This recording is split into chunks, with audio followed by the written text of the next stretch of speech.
اب وحدت الوجود کی بات بتاتا ہوں آپ کو، میں اس کی نشانی بتاتا ہوں آپ کو۔ ایک ایسا مشاہدہ ہو سکتا ہے کہ انسان پر ایک ایسا وقت آئے، چاہے وہ 1 منٹ کے لیے آئے، کہ وہ جس طرف دیکھے اسے ایک ہی چہرہ نظر آئے۔ اپنے جلوے کا آپ شدائی آپ ہی حکم دے، آپ ہی عطا کرے سرے دل برا بھی خود، آپ خود دلبر بنائے، خود دلبری پیدا کرے، خود محبت عطا کرے، خود محبوب عطا کرے، خود حسن پیدا کرے، خود محب پیدا کرے، اور پھر خود ہی جلوہ دیکھے اپنی آنکھوں سے۔ صوفیہ میں ایک بڑا مشہور نظریہ وحدت الوجود ہے، یہ سمجھ میں نہیں آتا۔ وحدت الوجود کا علم آپ کے ایمان کے لیے فرض نہیں۔ وحدت الوجود کا جو علم ہے اور علم کے طور پر رائج ہے، اس پر آپ کا ایمان ہے یا نہیں؟ انسان کہاں تک مجبور ہے اور کہاں تک آزاد ہے، یعنی تقدیر کہاں تک ہے اور تدبیر کہاں تک ہے، اس بارے میں آپ کا کیا خیال ہے؟ اللہ کہتا ہے کہ بات یہ ہے، اور انسان دیکھتا ہے کہ بات کچھ اور ہے۔ اللہ کہتا ہے کہ میں زمین و آسمان کا مالک ہوں، جبکہ مکان کی رجسٹری آپ کے پاس ہے، اور پھر رجسٹری یہاں رہ جاتی ہے اور آپ نے رجسٹرڈ ہو جانا ہے۔ زمین کو اپنے نام انتقال کرواتے کرواتے آپ انتقال کر جاؤ گے، اور زمین یہیں رہ جائے گی۔ آپ مالک مکان ہو اور اللہ ملکیت کا مالک ہے، اور آپ کی زندگی سے زیادہ ٹھہرنے والا ہے۔ اب آپ خود سوچو، مالک بڑا ہوگا یا ملکیت بڑی ہوگی؟ اللہ کہتا ہے کہ میں اس کائنات سے پہلے بھی تھا، اور اس کے ختم ہونے کے بعد بھی رہوں گا۔ اس کے مالک ہونے کا ثبوت یہ ہے کہ آپ کے پیدا ہونے سے پہلے موجود تھا۔ جس اللہ کی عبادت آپ کے دادا جان نے کی، آپ کے پوتے بھی اسی کی عبادت کریں گے۔ اللہ کی بات سمجھنی ہے تو ادب سے سمجھو، پھر بات سمجھ آئے گی، یا پھر بے باک ہو کے سامنے آؤ۔ ایک آدمی نے کہا میں خدا ہوں، دوسرے نے کہا تم بیوقوف ہو جو اپنے آپ کو خدا کہتے ہو۔ اس نے کہا میں واقعی خدا ہوں، سارے کام میں نے کیے ہیں۔ اس نے کہا ثبوت دو۔ کہنے لگا اس خدا نے کون سا ثبوت دیا ہے؟ ہو سکتا ہے کہ تم عام کی بات نہ مانو، لیکن اللہ تعالیٰ جو کچھ کہہ چکا ہے اسے وہ پہلے منوا چکا ہے، اب اس سے آگے کی بات کرو۔ یاد رکھنا، تسلیم اللہ کی کہی ہوئی بات کا نام ہے۔ جس علم کو کسی پیغمبر نے اپنی سنت بنا لیا، اس پر تنقید کرنے سے ایمان ختم ہو جائے گا۔ بات صرف یہ نہیں کہ وہ پیغمبر ہیں، بلکہ ہم سے ہر چیز میں زیادہ ہیں، علم میں زیادہ، دانائی میں زیادہ، اور مرتبت میں تو ہیں ہی زیادہ۔ جب آپ کا کوئی استاد کہہ دے کہ یہ بات ہے، اور شاگرد نئی بات کہہ دے اور استاد کو سمجھانے لگ جائے، تو آپ کہیں گے کہ شاگرد پاگل ہو گیا ہے۔ خدا تعالیٰ آپ کی دریافت نہیں ہے، آپ کی ڈسکوری نہیں ہے۔ اللہ تعالیٰ پیغمبر کی دریافت اور اس کی ذمہ داری ہے۔ پیغمبر کے بارے میں، اللہ کے بارے میں، اللہ کے ارشادات کے بارے میں جو کچھ بیان آپ تک آیا، اس میں اللہ کے حبیب صلی اللہ علیہ وسلم کی سند شامل ہے۔ اگر اللہ کے حبیب صلی اللہ علیہ وسلم نہ فرماتے تو آپ کو یقین نہ آتا کہ اللہ نے یہ کتاب بھیجی ہے۔ یہ آپ پر بھی نازل ہو سکتی تھی، مگر آپ پر اس لیے نازل نہیں ہوئی کہ آپ سند نہیں ہیں۔ حالانکہ آپ جب پڑھتے ہیں تو اس وقت یہ آپ پر ہی نازل ہوتی ہے، لیکن آپ سند نہیں۔ جب آپ قرآن کی بات کسی اور کو سناتے ہیں تو وہ شخص سوچتا ہے کہ یہ آدمی معنی غلط کر گیا ہوگا، اپنی طرف سے زیر زبر لگا گیا ہوگا۔ قرآن آپ کے پاس آ گیا ہے، محفوظ حالت میں آ گیا ہے، اللہ تعالیٰ کی طرف سے آ گیا ہے، اللہ تعالیٰ کے بارے میں آ گیا ہے۔ اس میں اللہ تعالیٰ کے احکام بیان ہو گئے، اللہ تعالیٰ کے خواص بیان ہو گئے، اس میں اللہ کے محبوب صلی اللہ علیہ وسلم کی سند شامل ہے۔ اب اللہ کے بارے میں جو کچھ واضح ہونا تھا وہ پوری طرح واضح ہو گیا۔ اب اللہ کے ساتھ زیادہ بے تکلفی نہ دکھانا۔ اللہ نے کہا ہے کہ میں رزق دیتا ہوں، ماننے والا مانتا ہے کہ اللہ رزق دیتا ہے، تحقیق کرنے والا جانتا ہے کہ رزق دفتر سے ملتا ہے، مہینے کی پہلی تاریخ کو تنخواہ ملتی ہے، کام کرتے ہیں پیسے ملتے ہیں، کام نہ کرے پیسے نہیں ملیں گے۔ اب آپ کا ایمان کیسے محفوظ ہو؟ اللہ نے کہا میں رزق دیتا ہوں، تو یہ اللہ ہی ہے جو رزق دے رہا ہے۔ دھرتی سے جو لائے ہو اللہ دے رہا ہے، دفتر سے جو لائے ہو اللہ دے رہا ہے۔ اللہ جو بھی ذریعہ بنا دے دیتا وہ آپ اللہ ہی ہے۔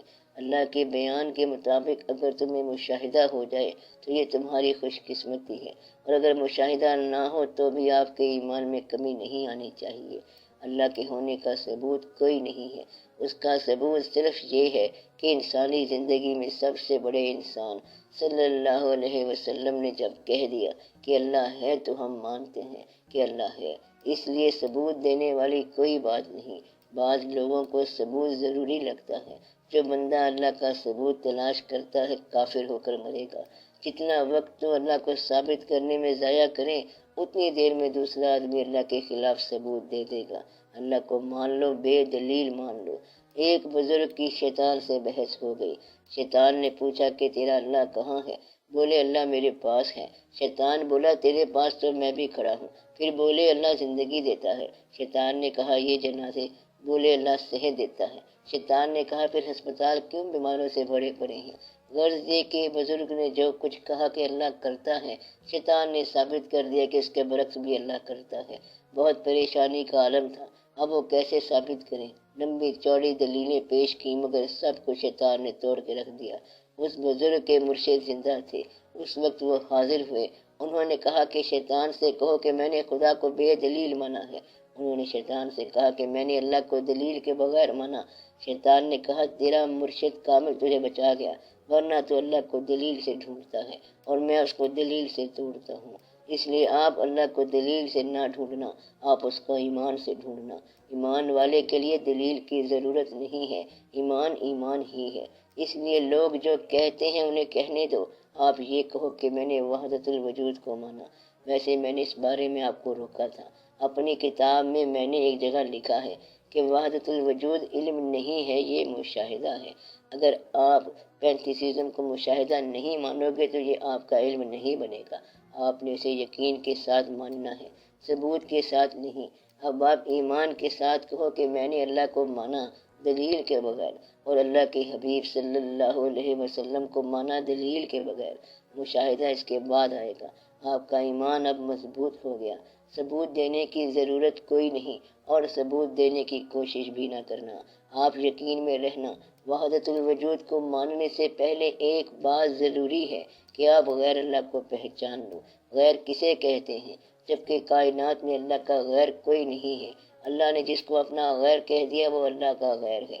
اللہ جس کو اپنا کہے وہی اللہ کا اپنا ہے، ورنہ وہ کہاں اور تم کہاں۔ اللہ کے اپنے کام ہیں، چاہے پابندی ہو یا مجبوری ہو۔ خوش قسمت انسان وہ ہے جو اپنے حاصل کیے ہوئے انعامات کو اللہ کا احسان کہے اور اللہ کی دی ہوئی محرومیوں کو اپنی خامی کہے۔ مثلا محرومی قدرت کی طرف سے آ رہی ہے اور اس بات کا صاف پتہ چل رہا ہے، یعنی اچانک کوئی حادثہ ہو جائے یا کوئی واقعہ ہو جائے یا بیٹا پیدا نہیں ہو رہا اور صرف بیٹیاں ہی پیدا ہو رہی ہیں، اس کو اپنی طرف منسوب کرو، اور جو آپ نے حاصل کر لیا اپنے حاصل کیے ہوئے انعام کو اللہ کا احسان مانو۔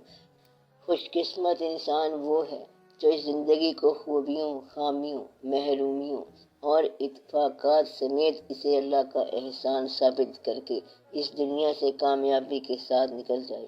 خوش قسمت انسان کے لیے محرومیت بھی عطا ہو سکتی ہے، فراوانی بھی وہ اللہ ہی دیتا ہے۔ ہم غریب تو اس سے دعا مانگتے رہتے ہیں اور پتہ نہیں ہوتا کہ کیا دعا مانگنی ہے۔ ایک آدمی دعا مانگ رہا تھا، پاس سے فرشتہ گزرا، اس نے پوچھا کیا مانگ رہا ہے؟ کہا میں دعا مانگ رہا ہوں۔ اس نے کہا دعا مجھے بتا دے، میں اللہ کو پہنچا دوں گا۔ اس نے ایک ایک کر کے دعائیں گنوانا شروع کر دی۔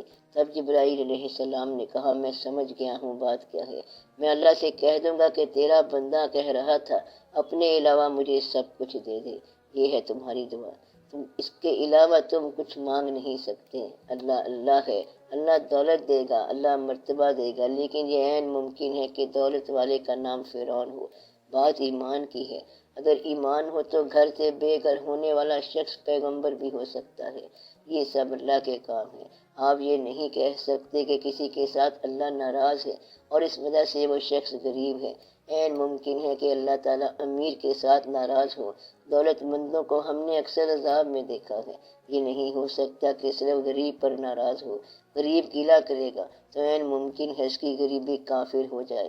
بات اب واضح ہے، نہ غریبی کوئی شے ہے اور نہ امیری کوئی شے ہے۔ اگر ایمان قائم ہو تو غریبی بھی اچھی چیز ہے اور امیری بھی اچھی چیز ہے۔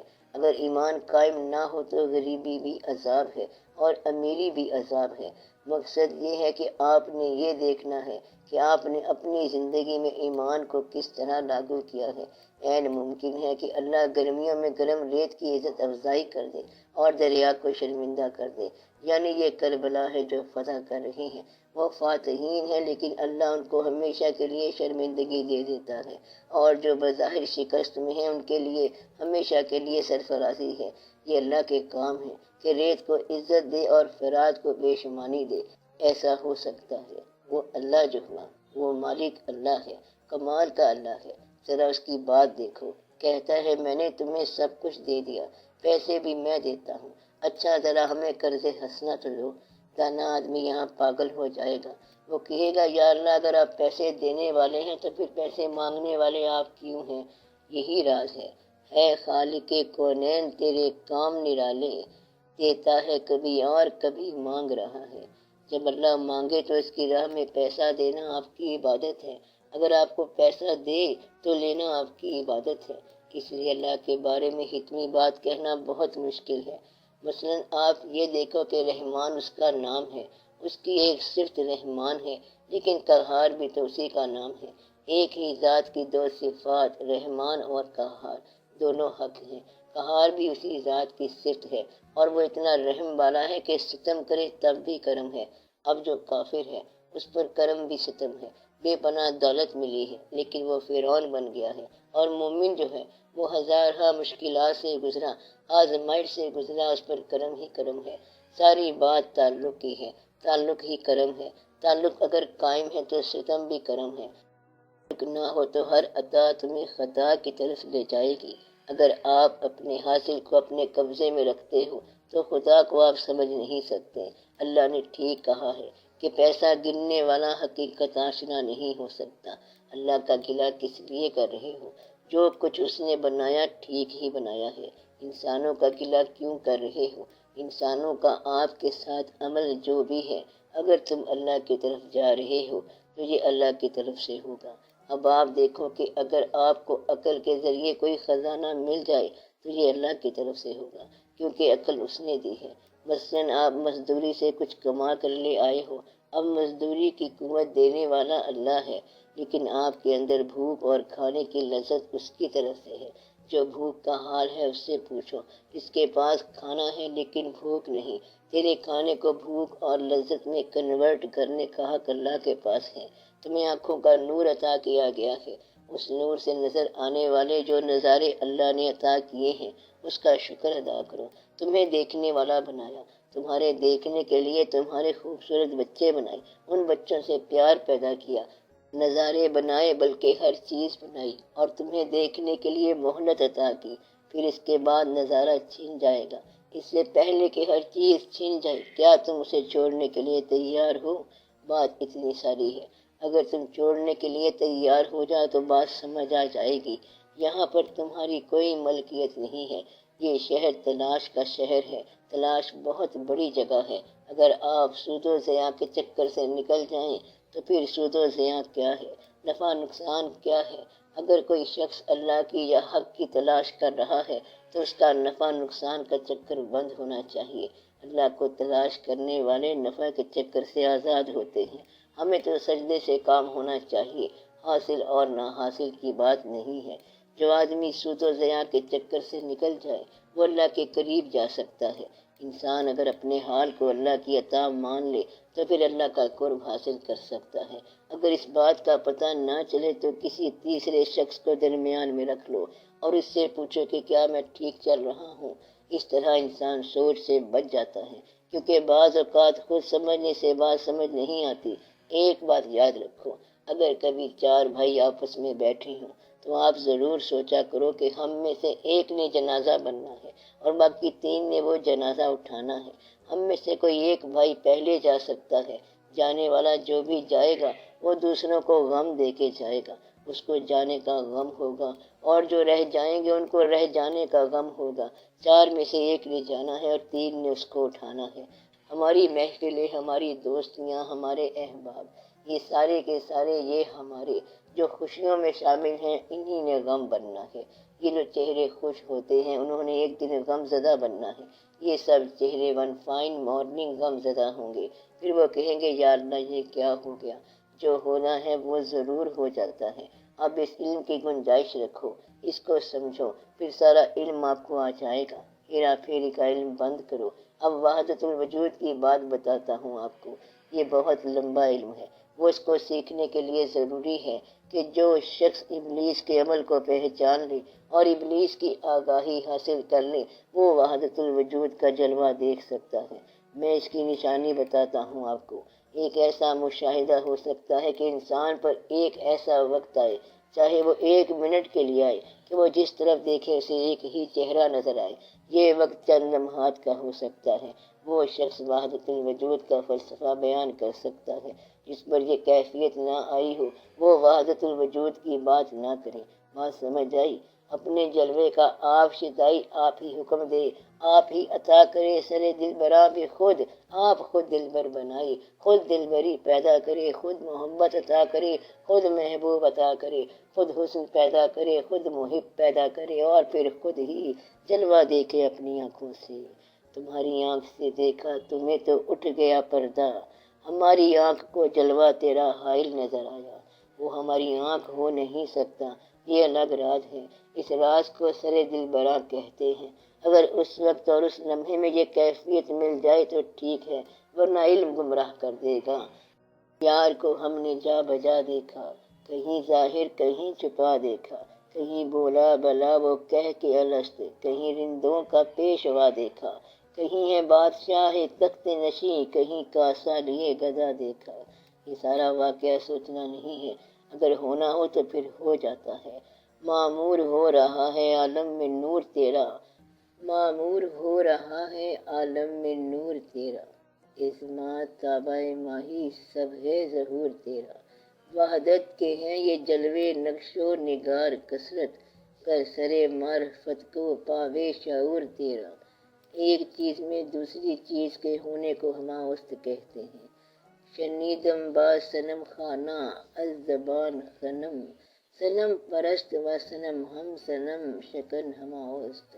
اگر آپ کو یقین ہو جائے کہ یہ جو پتھر آپ کے سر پر لگا ہے اس میں کسی ہاتھ کا قصور نہیں، یہ کہیں دور سے آیا ہے، اس میں بندے کا قصور نہیں، کسی کا گلہ نہ کرنا، پھر آپ کو وحدت الوجود سمجھ آ جائے گا۔